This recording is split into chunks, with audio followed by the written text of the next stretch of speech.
about client management 101. What are the key aspects for agencies and freelancers? So before we start with client management, what it is or why is it important, I wanted to just give you guys a brief background of who I am, where we are coming from. So I'm an engineer by education. I used to be an investment banker, where in a very different domain, of course, in the financial domain, I worked with a lot of individuals and corporates as my clients as well when I was banking. And then after that, since more than 5 years, I've been chief executive at Griddle. And so that's been my experience going from engineering to investment banking and finances to building a product as well as a service company.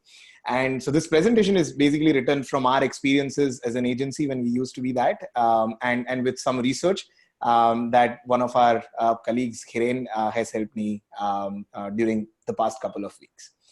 So that's a very basic concept, very basic context of where I'm coming from. So going to the next slide. So these are some of the quick topics that we will be looking at today. Mm-hmm. What is client management? Why is it important? What are the stages of client lifecycle? So the things that you should do when you are in pre-sales stage versus the sales versus fulfillment and then revenue realization stage.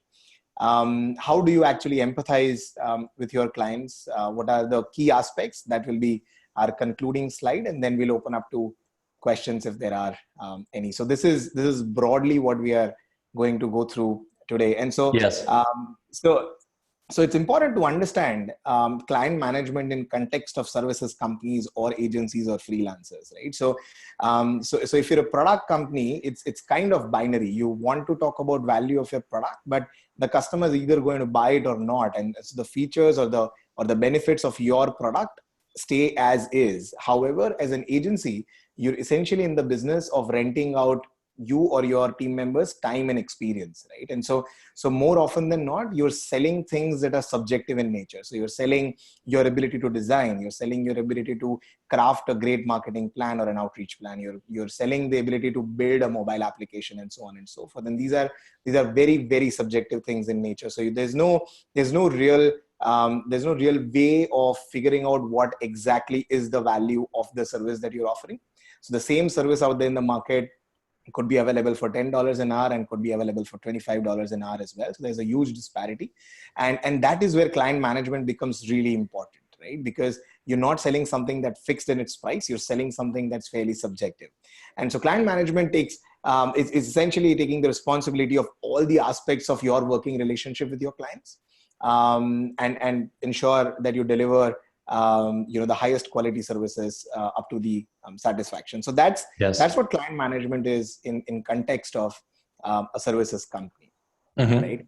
Now, before we start into what should we do, I just wanted to share a couple of experiences that we've had and a couple of experiences that all of the agencies and freelancers across the world have. And so why is client management important? Because on the day that you share the proposal, the client would say, we need to finish this in 2 weeks. 3 months later, we're still waiting for internal approvals, right? So that always ends up happening. On the day that the invoice is due, the client would say, could you share the invoice with us again? When you're discussing the next engagement plan with the client would always come up to you and say that, shouldn't this have been covered in our previous scope of work, right? When you're discussing timelines with your client before starting the project for your delivery, they would say, instead of 4 people in 3 months, couldn't you just put 12 people and finish it in 1 month, because we only have 3 weeks. And there are cases like this, which always happen with digital marketing agencies I've seen left and right, where 15 days after the engagement begins, the question is, why are we not ranking number 1 on Google search results? Right. And I think it goes a lot into like over-promising to clients, right? Because a lot of, I would say, amateur companies, especially in SEO industry, they are saying that they will help you rank on the first page or first ranks of Google, right? So it's all about understanding what you can actually deliver. Absolutely. And so that's also one of the things that I'm going to cover later in the presentation. And so again, while giving a design feedback, this graphic does not give me the aha moment, right? That's something that you'd hear from clients all the time. And so, so there's just some examples of conversations with clients that every freelancer or an agency has had, whether it is in design or marketing or IT services. And it's essentially a consequence of improper communication, whether the expectation management has not happened from the agency side, or the client has not been made to understand what is the quality or what is the scope of work that is being served over here. And having said all of that, right, what's also true is that existing clients for an agency are the largest source of new clients, right? You can do all the outbound that you want. You can do all the inbound content writing, each and everything that you may want to do. However, the customer acquisition cost is lowest when an existing client refers you to a potential client. Absolutely.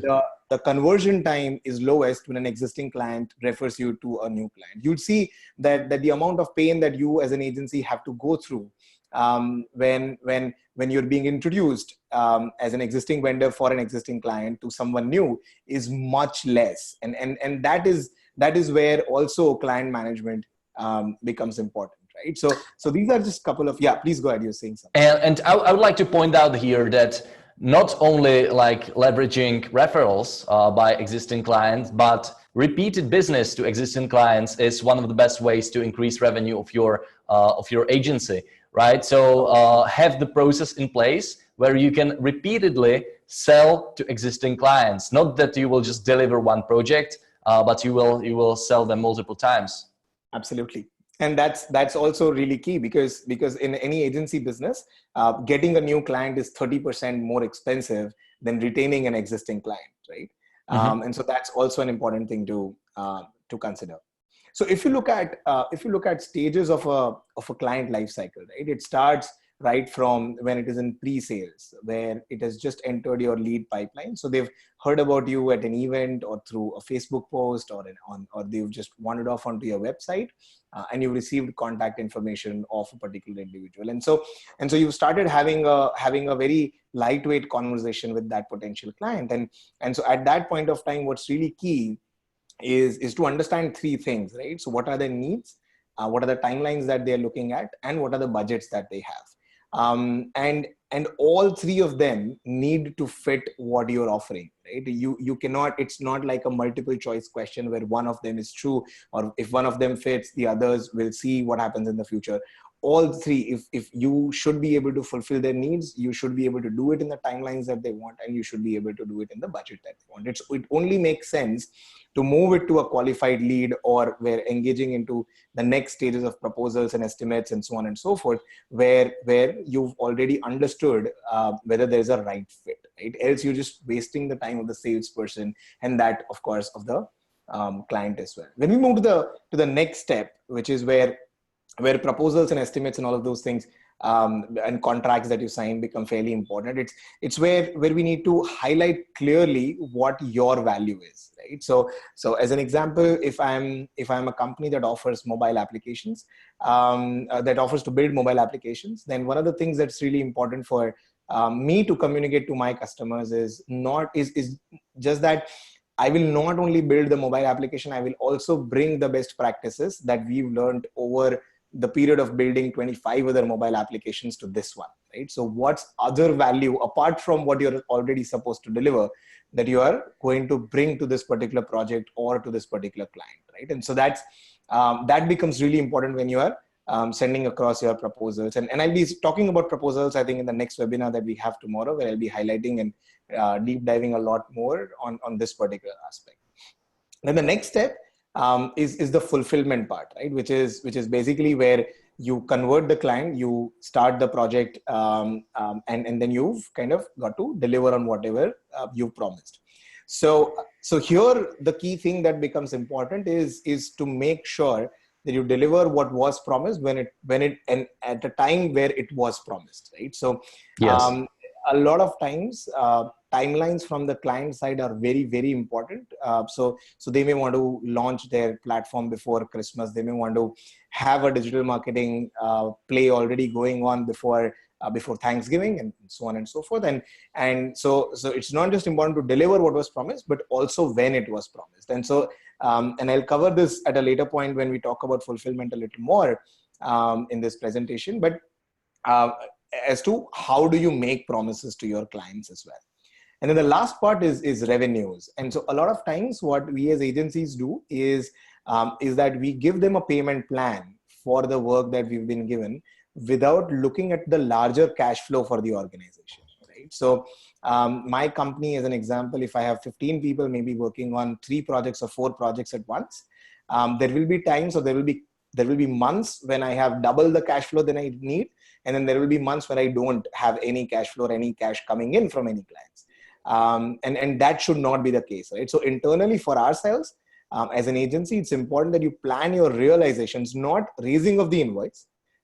There's a difference. So there's a sales cycle and there's a payment cycle. So you plan realizations of your invoices according to the cash flow that you project for 2 months, 3 months, or 6 months down the line. And so that's a very basic kind of an idea of the stages of a typical client life cycle, right? And so we'll now deep dive into what are some of the things that we've learned to implement at each and every stage whenever a person or a client is on each and every of those stages as well. Okay, so you will be talking about about all these 4 stages, right? Because I had some follow-up questions, but I see that you already moved on. All right. Yeah, sure. So the first is pre-sales, right? And so it's important. So more often than not, you'll see pre-sales people or sales people talking about what they are offering and how good they've been, rather than actually understanding what the client wants, right? So it's important to match the needs, time, and budget. And so this is the stage where you ask questions rather than just talking about what you are offering or sharing your case studies and so on and so forth. So we don't ask questions as often as it is required, and that ends up wasting a lot of time from an agency as well as the client point of view. And so when you're having that conversation, we move on to the second point, which is subtle nudges. So when you're having that conversation, it's important that you highlight how you handled similar situations previously, right? So as an example, when a client would ask me, we need to be able to integrate an AI platform with the mobile app that you are building, and so we've got to work with another vendor. You talk about how you handled similar situations previously while you're asking questions about understanding the clients as well. And so those are subtle nudges which basically give your potential clients some amount of comfort in talking to you, where they it's essentially called selling from experience. So there's nothing else that you're selling. You're just selling that you had previous experiences, and that's what's making you worthy to get on this call with the client, or to be standing in front of them in a meeting. The third thing, as I previously covered, is also to share what is the other value that you can offer apart from the delivery, right? So more often than not, if your client is a startup or a very early stage company, they may not know what are the best practices of offering support to their users, right? And can you help there? Can you help them set up processes? Can you help them in any which way, shape, or form apart from what you are engaged to do? And so more of them, those are those things that help you being put as a preferred vendor in their light, right? Yes. And the last thing that's important is to make sure that while you're having conversations, asking questions, giving them subtle nudges, you also give them a post-engagement view, right? Because if your client has not worked with a lot of vendors previously, they have no idea what happens post this engagement, right? So if you're into a graphic design, or if you're into doing website or mobile applications, or if you're into digital marketing, it's important that during pre-sales you tell them, or you explain to them, how will post-engagement look like, right? What are the next steps with us or with another agency at any point of time that they may want to graduate to. So they have a bird eye view of what's going to happen, what are the steps, and how they're going to engage with you right now, right? So these are some of the things that we've kind of understood as important aspects, and to be included when you're in the pre-sales part of the client life cycle, right? So yeah, and I would like to add a few things here. Usually when these are like the initial discussions, I would say that like 20% of talking should be done actually by an agency or freelancer. Yeah. It should be only about your client, and you should be just asking right questions, of course, prepared upfront, and understanding, like a doctor creating diagnosis, you should be in the similar situation. Now, clients will be always thinking what's in it for them. So rather than focusing on the specific like technical aspects of your products, it's way better to position it like what exactly your solution will bring them and how their life or business will be better because of it. And I think most important is to listen to understand, right? A lot of salespeople, what they do, they are listening to respond. So somebody is saying something and they're already thinking what there will be their reply. Right. So if your client is saying to you, hey, we didn't have a good experience with our agency last time. So bad sales guy would say, all right, but we have case study like this, like that. But a good sales guy would actually listen to understand, and he would ask, all right, what went wrong? Right. What were the causes of that? Yeah. And what was the reason why it failed or something?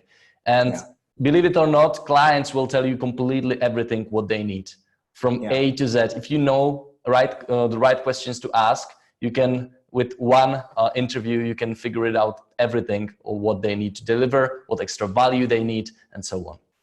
Absolutely.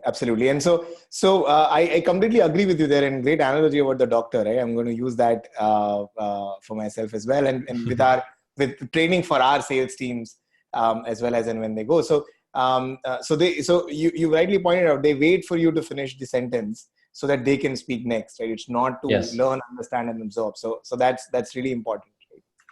Right? The next step is during the sales process, and so there are three key things that most of the agency sales people get wrong, and over here is one of those things is that they overcommit, right? So since they are under pressure to close a particular sale, they would overcommit knowingly that they may not be able to deliver on something. They would say, hey, I've committed because I need to close the sale. There's no other way to close the sale. And so now that we've done it, we've already committed to the client. We've got to figure a way out. That will more often than not end up in disaster, right? So and overcommitting comes in different ways and forms. So it could be in terms of timelines. It could be in terms of the kind of services that you offer. It could be in a lot of different ways. But but the important thing to remember, and so that's the next step, which is for you to be able to say firm no's, right? So and that's very, very important. So you need to know what your limitations are, and you need to highlight that to the client, that these are the things, these are the services that we offer, and so this becomes important. And so that's why I was trying to set the context when we started the webinar, is because if it were a product, this may not be important as much in terms of saying no, right? So if it's an iPhone that you're selling, or if it's a water bottle that you're selling, saying firm no's is not important, because there's some amount of expectations that the client already has. But in services, since there's subjectivity, you've got to be able to say firm no's. And it's difficult. It takes a lot of practice. But you've got to get to a place where you're able to say that in front of the client and with confidence, right? Not stutter, not perspire, not feel nervous. You've got to be able to say that with confidence. And the third thing is as I shared previously, and this was the exact example that I was going to use, that in cases when a customer would say that, we've had a similar agency previously, we've not had a good experience with them, tell us how would it be different with you. It's important to understand what went wrong in those cases, and then highlight how you had solved those things when it happened with your company previously, right? And so the sales pipeline is not as much about what you do and what you offer as it is about understanding what the client wants. What you do and what you offer is only kind of like a check mark, whether you'll be able to offer this service or not. The rest of it is only about understanding the client, bringing in context of your agency's previous experiences, being able to make sure that everybody's on the same page, expectations are being managed, and relationships are being built. right? So these are the three. Yeah, please go ahead. Are you handling sales in your company, or do you have a sales guys? No, so I have most of the sales is being handled by me, and then I have two amazing individuals, Hiren and Harpreet, who help me sell. So we are a 3-people team. We sell as a unit, and that's kind of what we have. So the next step for us is, so as of now, our services or the agency pricing is also taken care of on a case-to-case basis. But now we've started implementing a process. Since there are other people, since we're growing our sales team as well, since there are other people who will be selling on behalf of the organization, we're building those processes as well. Yes. All right. Yeah. So moving on to the next step, which is fulfillment. Right? And so one of the key things that happens is that so this is where transfer happens. Right? So this is where a major transfer happens from the salesperson to typically a project manager or an account manager within the organization. So the salesperson who has been in touch with the client thus far is now moved into CC, right? So it's just inform only. And all the conversations are being had with the project manager. So it's a new person who's coming in who does not have the context of the conversations that they've had.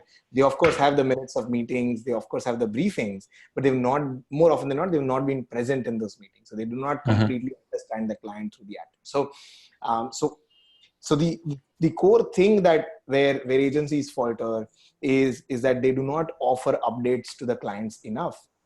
So what will happen is that the client has asked the agency to work on something for the whole week. Let's say that conversation happened on Monday. There should have been an update that should have been sent out on Tuesday or Wednesday or Thursday. However, when that client writes an angry email on Friday, it gets answered Friday evening saying that we've been working. Right? Now there's been no harm, there's been no foul. However, since the client was not updated, for those 2 or 3 days, he's carried a negative impression of you, right? And the client has now thought for those 2 or 3 days that he has to follow up with you on what work has been going on.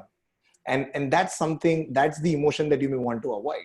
And in today's day and age, there are significant number of project management tools and platforms and integrations that are available where you can just automate updates, right? And so that the client always knows what is going on, and they can check it out on demand. They may not need to be notified on each and everything, but they just check it out as and when they want. They don't need to get on a call with you.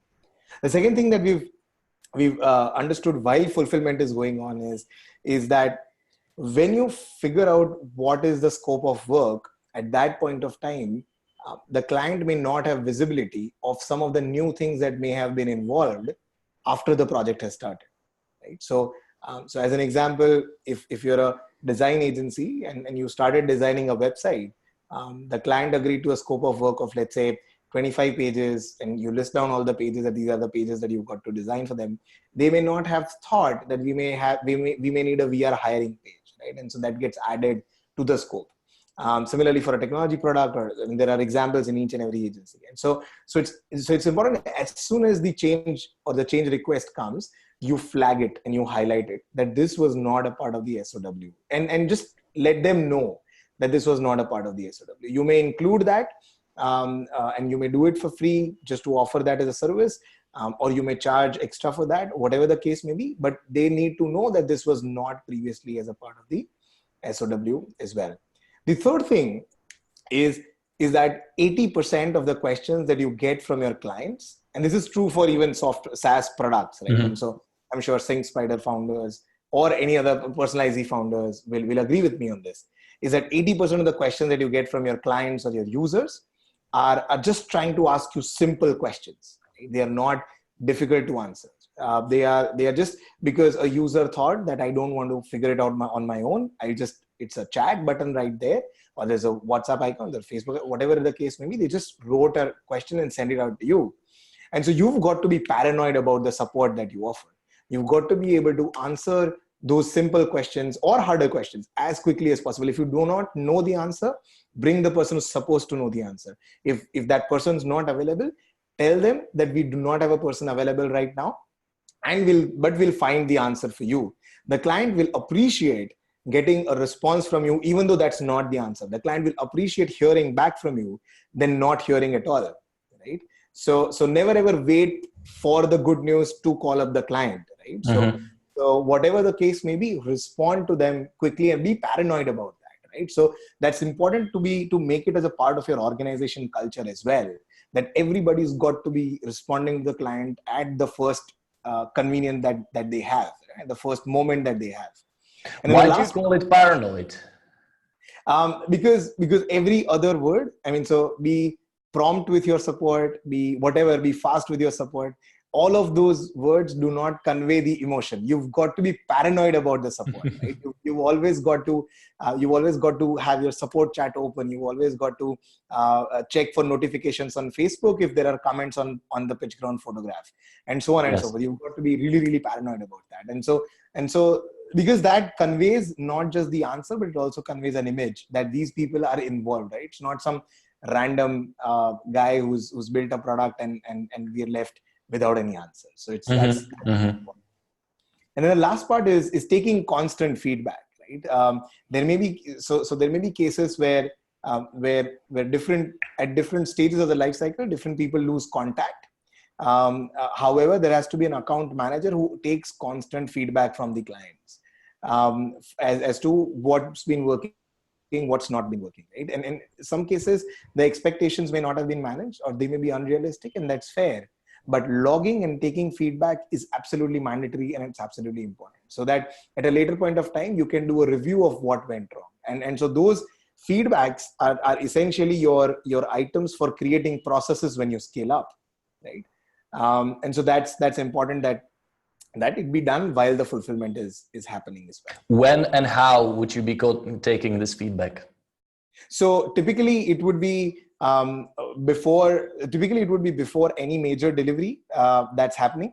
So as an example, if you're an IT service agency and a delivery is planned for 15 days later, you would typically want to reach out to them on the 12th day, asking for how their experience of the last 10-12 days has been, and what are the thoughts. Have they been has there been constant communication? Have there been bugs, or whatever the case may be?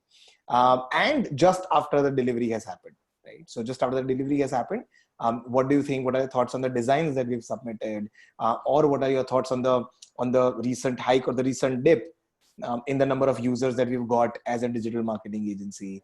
Why has it happened? And so that's a conversation starter, right? So that's a relationship builder for the agency. So it's supposed to be done a couple of days before and just after the delivery. I mean, that's the great time when the client is already engaged with other stakeholders in your organization. Yes. Okay. Yeah. And the next is realizing revenues on time. This is fairly simple. And so one is that you've got to make sure that your invoice is not a surprise. I mean, surprises are good, but nobody likes to receive an invoice as a surprise, right? So you should tell, even though you highlighted your payment plan in the SOW or the contract that has been signed, you cannot expect the client to remember those dates. So you've got to tell them a week ago or a week before that, hey, there's an invoice that's getting due, and so I'll be sending that in a couple of days, or whatever the case may be, right? So just make sure that it's not a surprise for the client, right? And as I said, for planning of the invoices, you don't just have to plan invoices for that project. You've got to take a larger view of your organization and then plan invoices or plan realizations of those invoices for a particular project. And then the last thing for realizing revenues is that you cannot set a process for follow-ups on invoicing overdue that could be same for each and every client, right? Every client is different, and the way that they behave is different. And so you've got to have a different process for collections of payments from those clients, right? So you cannot set 7-day, 10-day, and 15-day reminders for all the clients that you have. You've got to have a different process for each and every client. So this part's fairly simple. And so that's one of the things that's kind of key and important when you're realizing revenues as a part of the life cycle as well. Yes. I would like to ask, what is your point of view on a previous slide on taking like 50% or maybe 30%, 70% upfront? Do you do it? Are you fan of it? Or do you want to get paid after the delivery in full? So I'll tell you what. So different so clients in different geographies behave very, very differently from each other. Absolutely. Yeah. Right? So over here in India, we have a sales cycle, and then we have a payment cycle as well. So the payment cycle starts on the day when the invoice is overdue, right? So people never pay on time, and so you've already sent them reminders that the invoice is getting due at that particular date, and then once that it becomes due, is also you've got to start chasing the payments, and that's the story of every freelancer. I'm sure there are other geographies that this happens as well. We've had clients from Australia, we've had clients from US, we've had clients from Southeast Asia, Singapore, Malaysia, and so on and so forth, where clients have followed up with us that, hey, I was supposed to receive the invoice on 1st. However, today is 3rd and I've not received the invoice. Please share the invoice so that I can make the payment. So, yes. So clients behave very differently in different places. If you want to be a conservative agency, you would typically want to charge, and so this depends also on the ticket size. So if the ticket size of the project that you're doing is $50,000 or more, you cannot charge 50% advance for that ticket size. Mm-hmm. So you've got to break it down into 4 or 5 different shorter payments. If the ticket size is smaller than $10,000, $7,000, you may want to do a 50% advance. So it also depends on, and that's the point that I'm trying to make with deal differently as well. So it depends on who the client is, where's the client coming from, what's their background, also what's the size of the deal that you're making, and so on and so forth. So however, I'm a big fan of charging folks at least 20% upfront, so that they are locked in. And so what we do in our side, our company is that if the ticket size we see is going to go higher than $50,000 or $100,000, we break that down into multiple projects. So we break that down into first phase, that is documentation, which is about $1,000 or something like that. Then the second phase, which is complete design of the platform, which would probably be about $5,000, $7,000 or something like that. And then you actually charge for the development and do that as well in phases. So for the client, they are getting deliveries consistently, and for them, they're making payment only when they are getting deliveries as well. However, you are still able to mitigate your risk and reduce your risk exposure that way. So I think that's been most effective for us as an IT agency thus far. Yeah, I'm a big fan of these milestones, like setting up milestones, multiple of them, especially in the bigger ticket, higher ticket projects. Absolutely. And I would like to point out as well that I was working with a client from US, and usually I was charging like 50% upfront, sometimes even like after the delivery, I was sending an invoice. But I tried quite a risky move with this client, and I told him, hey, let's do 100% upfront. Okay. Right? And what happened is that he said, after some consideration, he said, all right, let's do it. And it was one of the best cooperations I had, simply because he had the skin in the game already. Yeah, it was already so I asked him something, and within hours, he sent it to me, all the deliverables. No waiting whatsoever, because he was involved a lot. So I would highly recommend charging at least some percentage upfront, not doing everything after, because, well, you are taking all the risk if you're charging after, right? Absolutely. And so you've got to reduce your risk exposure as well. It's very, very important because there's no way to make the client accountable, right, in the services that you're offering. So the upfront charges that you're making is where the client becomes accountable. And so for individuals or for freelancers who are typically working in a ticket size of, let's say, $5,000 to $10,000 of project on, let's say, a quarterly basis or something like that, for them, it would be really awesome if they can charge anywhere between 30 to 50% upfront. And I would also recommend that there's nothing, I mean, you can ask, right? So the client would say no, and that's okay. You can change the payment plan, but ask for as much advance as possible if you can, right? And so yeah, absolutely. If you are already in the stages of it, like negotiating payment terms, there's been a lot of relationship building done prior this stage. So there is almost nothing to lose when you just ask. And it's better to ask for more and then like end up on the level you actually want to end up. rather than starting on the level you want to reach, right? Because it's quite worse negotiation position. Yeah, absolutely. And payment terms are never the reason why a client will leave you, right? So they'll always want to stay if the service is good. So that's another thing, right? So there's nothing to lose essentially. So the last part that I want to talk about is empathizing with clients, right? And so it's important to understand, and this is not looking at the client as an organization, but looking at the client as a person, right? The person that you're working with. And so understanding what their motivations are, and understanding what their fears are, and trying to leverage their motivations and at the same time mitigating their fears, right? And so this is true across the complete life cycle. And so there are 4 cases broadly that are possible, right? So the 4 cases are basically, from the client side, you may be talking to a decision maker or a contact. And from your side, either the decision maker or the contact is having that conversation with the client, right? And so here we're talking about individuals, right? So not client as a company or you as an agency. We're talking about the people who are having that conversation. And so if you have a contact who's essentially a team member who's having a conversation with decision maker on the client side, then it becomes really important to communicate value as much as possible. So and as you also earlier said, that instead of talking about features and previous things that you've done and all of those things, you may want to talk about what are the benefits of working with you, right?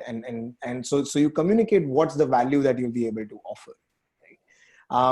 If there's a contact on your side who's also talking to the contact on the client side, then your organization needs to have super strong standard operating procedures, because both of them are not in a position to deal with cases that are on the edge, right? So edge cases cannot be dealt with by both the people. Both the people need to go to their decision makers.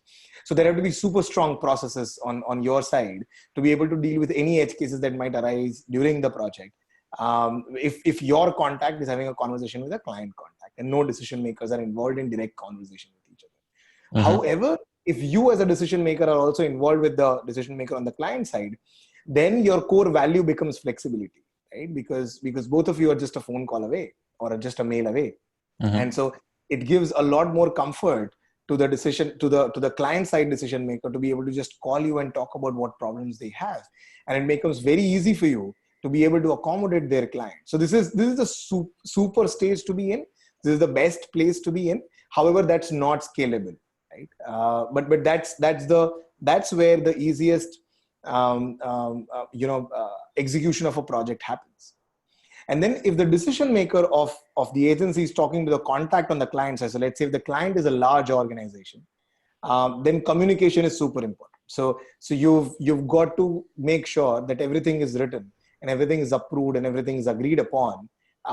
Because on the client side, if you're talking to the contact, then fears play a large role, right?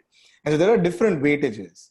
So on the client side, if decision maker is involved, then you're talking about motivations, right? So what motivates them to work with you, and what motivates them to do what they are doing, and how you can communicate value to them.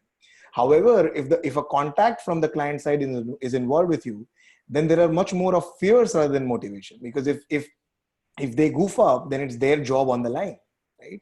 So if the contact has agreed to something verbally to you, but not in written, and when a conflict arises, the contact is going to look after his job or her job rather than making sure that you save face, right? And so empathizing with what our clients' motivations and what their fears are, what they hear about all day, what they think, that's really important in the way that you start dealing with your clients, right? And so you know where value communication is important, you know where flexibility is important, you know where everything's got to be written down, and you know where super strong processes are important, right? And so I think this also applies in the sales process as well, because if you're talking, for example, to a bigger client, to a corporate client, you're most probably be talking to some people below the people with the money, right? At first. So you need to understand that these people want to maybe be promoted and be recognized for bringing good ideas to a company. So you should make it as easy as possible to communicate your solution, what you were trying to sell them to their management, right? So for example, prepare a presentation for them. right? Yeah. Or write a really thorough follow-up email and so on. So it's quite important to communicate in every stage of a lifecycle management. Yeah. Absolutely, because in those cases, their goal is not to make sure that the best digital marketing campaign happens, but their goal is to make sure that their boss likes the work that they've done, right? And Yes. so while you may want to deliver a great digital marketing campaign, you may also want to look at helping them look good, right? And so this means that you then become their preferred vendor as well. So absolutely, They need to become basically your sales reps for the management. absolutely. Yeah. So the last thing that I will end with is that, and this is simple stuff. So just making sure, that you're super transparent with your clients. Just there's absolutely nothing that they need to know that they currently do not know about the project that is happening. The second thing is you make sure that you communicate to your clients what the bottlenecks are and what the dependencies are. Why are the timelines, if they are not being met, why are they not being met? Mm-hmm. One of the other things that I've seen with other agencies, and this was also an issue with us when we started off, was that I would actually refrain from talking about our cash flow or our issue. That was because if you're an agency, there is no silo, right? So problem with sales will become problem with fulfillment, and that will become problem with operations, and that will become problem with recruitment as well. So these problems in your organization as an agency basically interact with each other, right? And so initially, if the client would not pay us on time, I would not be comfortable talking to them about our company's cash flow position or company's cash flow issue that is there because they are not paying on time. But one of the things that I realized was it's important to tell them upfront that, hey, this is happening because of you, and it's hampering, and it's a bottleneck, or it's a dependency, and it's hampering our ability to offer a good quality service to you. And they are people, right? So they understand that these are challenges of any organization. And so share your challenges as well with them. It's not like you've got to project yourself as super stealth, right? So it's okay if you're a little. It's okay to show that there are certain vulnerabilities that you have because of some or the other things that they've been doing in their projects, and so they'll empathize with you as well, and they'll try to help you out. And so that's where communication part.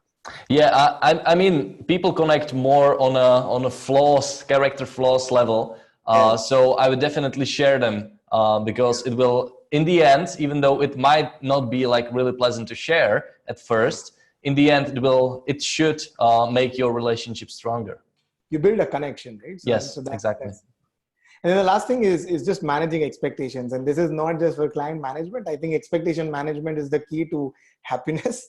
So in any relationship or anything that you do, right? So if you're able to manage expectations of the other person effectively, whether it is a client or your wife or your kids or your girlfriends or your parents or anyone, right, or your employees, if you're able to manage expectations effectively, then that is the key to being able to run a good organization, to living a good life. I mean, so because more often than not, people are disappointed because you do not meet their expectations. Yes. And if you're able to clarify that these are the expectations that you should have, then it makes the conversation towards the end a lot easier, right?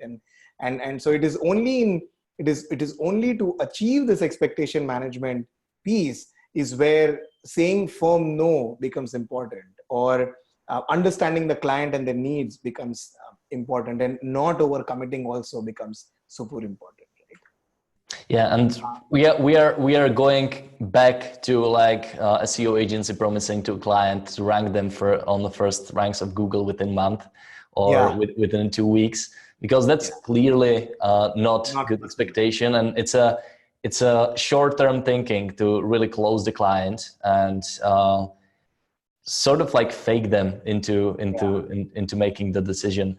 So I would definitely like start communicating your setting the expectations even before you start any interaction with the client, right? So on your website and in your presentation communication, it should be all clear. Yeah, absolutely. What you do, and more importantly, what you don't do. Yeah. And so I wanted to end with a mandatory quote from the internet. So, so brand for a company is like reputation for a person. You earn it by doing hard things well, right? So, so that's the note that I wanted to end on. If you have any questions, I'd be happy to answer them right now. And these are some of our social media pages where you can see on Facebook, check out the product updates. On Twitter, you can, if you're not ready for commitment yet, you can just read some of our tweets. And on Instagram, you can check out what the team's been up to. That's where we are now. Absolutely.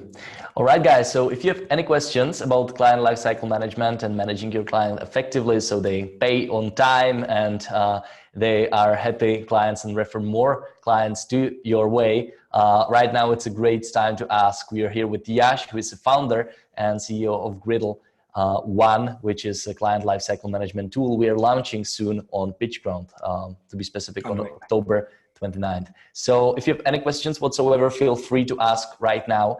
And meanwhile, what I will do, I will just invite you to other webinars, which will be happening this week and next week as well. So let me share my screen really quickly. So today we are talking about Client Management 101, learn key aspects for agencies and freelancers. Now, there will be a replay available on Facebook page and in our Facebook group if you're watching a watch party. And soon I will be uploading everything on YouTube as well, so you can choose the platform you wanna watch it. Tomorrow we are talking about proposals, and this will be extremely interesting for me because I'm a huge fan of creating nice proposals, and it's been a life changer when I started creating proposals that are actually able to sell and close clients. And now just one page of PDF isn't enough in these days, usually. Yeah. Then October 23rd, how to get paid on time without annoying your clients. So you mentioned quite an interesting thing that in India, payment process starts right after the invoice. The due date. Yeah. So this will be cool as well. I know that freelancers and agencies struggle with this one. So if you want to get to know more about this topic, make sure you will go to griddle.pitchground.com and book your seat. October 24th, Ultimate Customer Management, Enhance Customer Engagement. Yash, can you tell me a little bit more about this one? So basically, this webinar is going to be about anytime after the sales process has happened. So the person or the lead or the client has become, or the company has become your customer, to the time that you raise an invoice to them, or for the time period that you're working with them. How do you make sure that you are able to engage with them, right? So this basically talks about even in this webinar when we talked about taking feedbacks from them. So this basically is a larger version of what you should do when you're fulfilling a particular project, or you're fulfilling a client for whatever assignment that you've taken on. Perfect. All right, October 25, how and why you should automate your sales process. We talked a little bit about this one today, that you can automate all the new deliverables that have been delivered and so on, automatically using integrations and so on. So you will be describing in detail this topic on October 25, right? Okay. Yes. October 28th, one day before they launches, lead generation hacks, win new clients with ease. Yes. So in this, I think the topic is quite self-explanatory, but in this webinar, we'll be talking about how your agency or you as a freelancer can generate way more clients. And then the big day, October 29th, Griddle One is launching. Detailed walkthrough and Q&A. So on October 29, we will be releasing pitchground.com/products/Griddle One, and you'll be able to buy a license, and you will discover what the price will be and so on. And usually on these webinars, there is a huge Q&A. Last webinar with SingSpider was quite crazy. We had like 150 questions. So if you have any questions, you can either ask them in the group. Yash is really active there, and he will be answering the question like before and after the launch, or you can wait till this webinar, and we'll be answering the questions live on the webinar. You can choose which one you prefer. Now, if you want to register for these webinars, I highly recommend it. If you are a freelancer or agency, you just go to griddle.pitchground.com, and it should take you to this page, Client Management Webinar Series, Increase Your Revenue by Managing Your Clients Effectively. And you will just fill in your email address here, and we'll send you a notification once we go live on Zoom and on Facebook. So make sure you will go to griddle.pitchground.com and grab your seat. All right, I will check if you have any questions. All right, we have a question from Darren. Darren is asking, are they on the SyncSpider roadmap? I think what is Darren asking is if Griddle One will be able to integrate to it with other tools through SyncSpider. So have you considered it? Oh yeah, absolutely. So there are already, I think, 4 upwards on the SyncSpider product roadmap asking for a Griddle update, Griddle integration. And so we are currently doing it with Zapier. And then the next thing I've already, so Udit has already introduced me to Norbert, and yes. We'll be having a conversation around SyncSpider integration as well. That'd be amazing. I mean, there are a lot of things that you can integrate with. I mean, that you can do with Griddle. So it would be definitely handy to have it have possibility to integrate it with other tools as well. Yeah, absolutely. Right, and that's the only question I see. I'm pretty sure that more question will come once we will go live with the deal, because, well, you guys are always interested about products and what it can or cannot do. So make sure you will prepare for these upcoming webinars. And as I mentioned, if you like this webinar, if you like the value, if you like the actionable steps, please go to griddle.pitchground.com and register for the webinars next days and next week. All right. Yash, I think that's about it right now. Guys, if you have any other questions, feel free to ask even after this ends, and we will get back to you in the comment section. Awesome. So thank you. Thank you for hosting this webinar today. It was a pleasure having this conversation with you, and looking forward to speaking with you tomorrow as well about proposals and deep diving into what works, what doesn't. What we've seen in our experience will be able to reduce the turnaround times and get higher conversions as well. Absolutely. Really looking forward. Yash, it was amazing. It's an honor to talk to you about these things. You're really experienced, and say hi to your team. Yeah, absolutely. I will. All right. Talk to you tomorrow. Bye. Yeah. Bye-bye.